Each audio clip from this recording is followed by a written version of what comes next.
Hey, hello, good morning, everybody. I'm very excited to start off this long and wonderful day of presentations.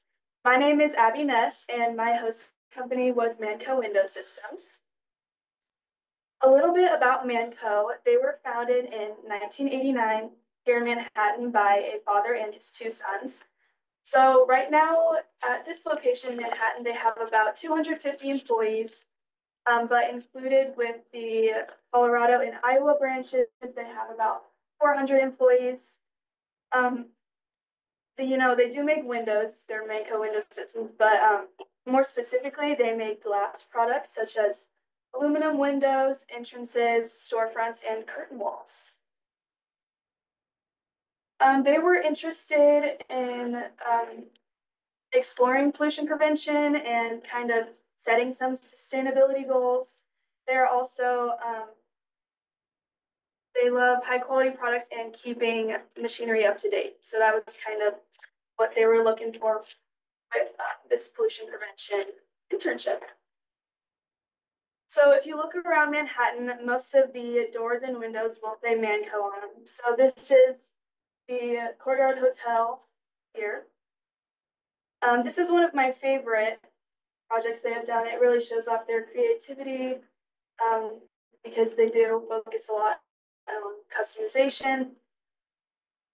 And then this one I like because of the penguins, but I think it's cool. It's in Antarctica, little building. So their process flow, it gets pretty complicated because of their customization, but essentially it starts off with glass and it is cut, they score it, and then break it into customized pieces requested by the customer. So from there, it can go to edge work, a tempering oven, lamy, which is lamination, or IG, which is insulated glass. Um, it can go to a combination of all those things. So edge work focuses on smoothing out the edges, making sure it's polished. The tempering oven heats it up so it becomes stronger and the glass breaks into tiny little pieces instead of big shards that can be dangerous. Lamination puts a layer in between two pieces of glass to protect from strong weather conditions. And then insulated glass, you can make double, triple, or quadruple window pane units. And then on the other side, you have metal, which it is cut and then it can be sent to the powder coating line. And then it all comes together to make a frame to be assembled and then glazed to be packaged and shipped as a final product. So my four main projects that I focused on this summer was a burn-off oven. I did a lighting audit, a compressed air audit, as well as occupancy sensors in the break room. So the first project, burn-off oven, this one was a little hefty, but as you can see, basically just a big oven. The racks from the paint line hang from the top of the oven as seen on the picture on the left, and then the controls are on the picture on the right, and then specifications are in the middle. So they are looking for a new burn-off oven. So because it's 25 years old. The purpose of the burn-off oven, it basically gets the fluoropolymer powder coating off the paint racks that are used in the paint line. It heats up to about 1800 degrees Fahrenheit, and it has an afterburner that acts as an incinerator. And then also the ash is collected at the bottom. So here I have some calculations on the electricity and gas consumption. The annual cost for running this burn-off oven is about $1,500. The first solution that I came up with was basically replacing it with a similar sized oven. The original one is from Steelman Industries, so I obtained a quote from Steelman, which would be similar to the one that they have now, but it does use a little bit less gas, which I will get into the calculations. The second option was replacing it with a larger oven, and the purpose of this was that they could put twice the amount of paint racks in there so that they didn't have to run it every day. They could run it about every other day. The third option, there are some alternative cleaning methods like ultrasonic cleaning, laser cleaning, and then solvent-based cleaning. but the ultimate goal was to save electricity and natural gas, and those options did not necessarily achieve that. So here on this table, it shows the current burn-off oven they have compared to the similar sized oven as well as the big one. So the initial cost of the small burn-off oven is about $64,000. And then the large burn-off oven is about $123,000. It's a big jump there. But the small oven, with all the calculations, the greenhouse gas reduction was about 1.2 metric tons of CO2. And then the large oven was 1.3. So not a huge difference, but the large ovens seem to be a bit overkill, and I think that getting the smaller oven would be better because they could keep the same process. They didn't really have to change a whole lot, but they are saving gas and energy. And my second project that I did was a lighting audit. So I made a little layout of the floor there. I separated it into different sections and walked around with the clipboard lighting, counting lights and fixtures, which was an interesting experience. But I counted about 338 fixtures and about 1,500 fluorescent light bulbs. The annual cost was about $42,000 for these fluorescent light bulbs. And then the blue numbers, so on the inside of the parentheses, that represents the number of lights per fixture. And then outside the parentheses is the number of fixtures per area. Here it's color-coded by area, and you can see the annual energy saving, cost saving, and then the total base cost of just replacing the bulbs with LED lighting and doing a ballast bypass.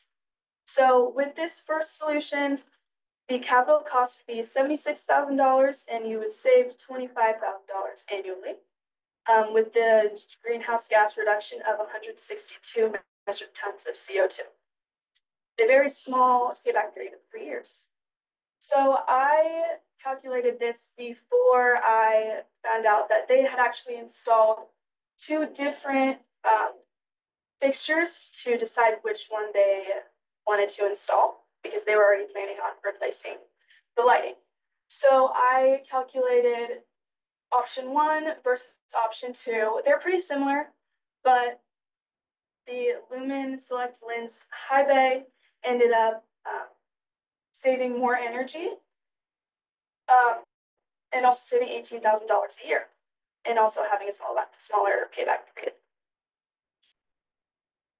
So the final recommendation was to replace the fluorescent lighting with the LHBS LED light fixtures. My third project that I did was a compressed air audit. So currently they have 2 main air compressors in the compressor room, and they kind of switch off, but they're running all the time.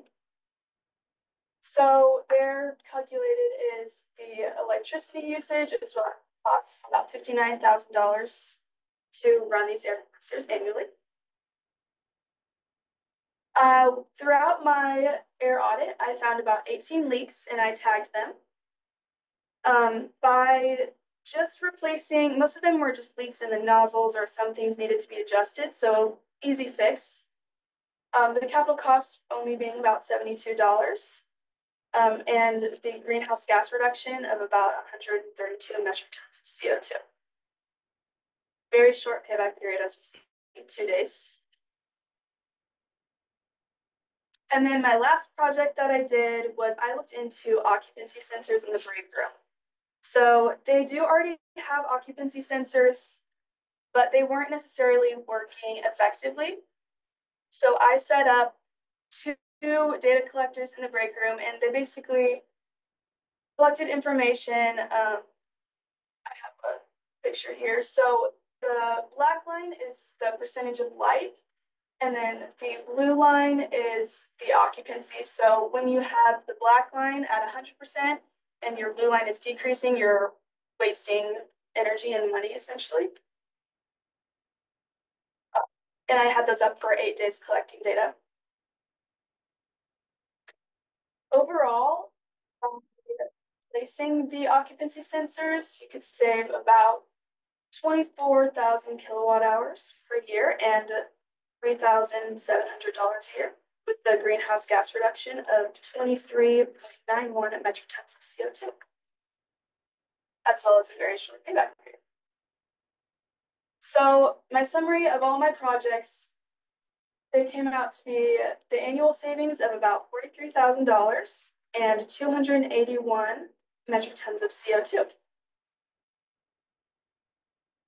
And then this is me and our pilot on the private jet, which is really cool. But thank you all for listening. Let me know if you guys have any questions. Thank you. Yeah. Questions from the audience?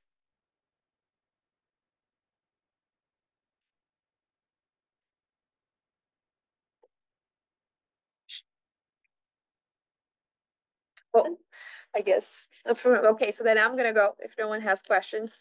So you mentioned something about the burn-off oven, about the bigger and the smaller one. So do they also have some concerns about space at the location? Is that part of the decision of smaller versus bigger one? It could be part of the situation. I don't necessarily think that the space that they have the burn-off oven would fit a large one, but I think space could be made. But I don't necessarily think that the big oven would be the best option because of the size and the initial cost, because it doesn't, in the long run, it doesn't save a whole lot more than the smaller oven. Gotcha. Regarding the occupancy sensors, so it looks like your focus was on one break room in the facility. Were there any areas of the facility where maybe you thought an occupancy sensor would be warranted, but you realized it wouldn't be after collecting some data? Or kind of more generally, what goes into you deciding, should we even examine a room for potential occupancy sensors? There were not a whole lot of rooms in the facility, but I mean, mostly you look into the break room or the bathrooms for occupancy sensors, and the bathrooms do already have occupancy sensors that work pretty well. So I decided to look into the break room because they don't really go off and on at the right times. So I looked into replacing those. Any other questions from the audience? Any challenges that you encounter with your projects? My biggest challenge was kind of learning about the burn-off oven. It's very complex. There's honestly no easy solution for any of the projects that we do, as you guys probably learned as well. But just learning all the components of the burn-off oven and the mechanics and the chemistry, it was a lot to learn, but it was really interesting. Yeah. Okay. Were you surprised at the lack of new options in the burn-off oven? Oh, yes. I was expecting you to come out and say, the technology that came forward in 25 years and it looked like it hadn't moved. Me too. I looked into laser cleaning, which I thought was going to be a cool new technology to use, but I talked to one company about it and they said it wouldn't be efficient. So I said, gotta save me some time. But I was definitely surprised that there wasn't another option or solution. Yeah. And it's also nice for our program to report those things because as whenever possible, we try to bridge that gap with all the development of new technology and what's missing.